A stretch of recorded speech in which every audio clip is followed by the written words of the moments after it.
की सरकार केंद्र में बनेगी। आदित्य ठाकरे देश की जनता बीजेपी को 400 पार नहीं सीधा तदीपार करेगी। आदित्य ठाकरे युवा वर्ग अमोल भैया को विजय बनाकर बदलाव लाएंगे।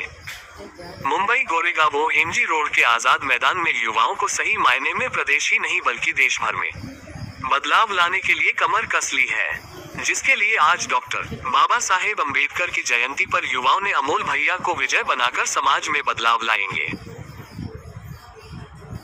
इसी के साथ ऐसा प्रतिपादन करते हुए शिवसेना युवा प्रमुख आदित्य ठाकरे मंच पर से उपस्थित युवाओं के जनसैलाब को संबोधित करते हुए कहा कि केंद्र सरकार से भाजपा को तदीपार कर इंडिया गठबंधन की सत्ता में आएगा।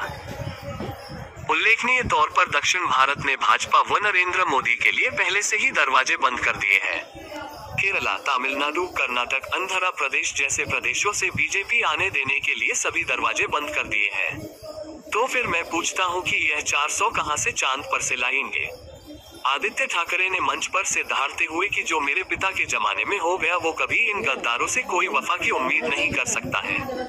आज भी लोग मुझे कहते हैं धन्यवाद। मैं पूछता हूं उनसे कि आप मुझे क्यों धन्यवाद कर रहे हो? न तो मैं कोई मंत्री हूं न कुछ। आम मुंबई कर जनता कहती है कि आपके पिता ने अस्पतालों में समय पर स्वास्थ्य व्यवस्था, सिलेंडर, बेड की व्यवस्था करवाकर हमारी जिंदगी बचाई है।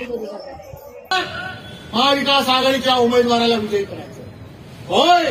आज आपल्याला निश्चय करायचा आहे की महाविकास आघाडीला मत, अमोल कीर्तिकर यांना मत, म्हणजे डॉक्टर बाबासाहेब आंबेडकरांनी लिहिलेलं संविधान वाचवण्यासाठी मत, हे आपल्याला निश्चयाने लोकांना घरोघरी जाऊन सांगायचं। जास्त वेळ बोलणार नाही। सन्माननीय आदित्यजींचं भाषण ऐकण्यासाठी आपण या ठिकाणी उपस्थित आहात, परंतु मी आपल्याला एवढंच सांगेन की त्या देशाचे पंतप्रधान नरेंद्र मोदी यांनी 2014 मध्ये पहिल्यांदा निवडणूक लढवली।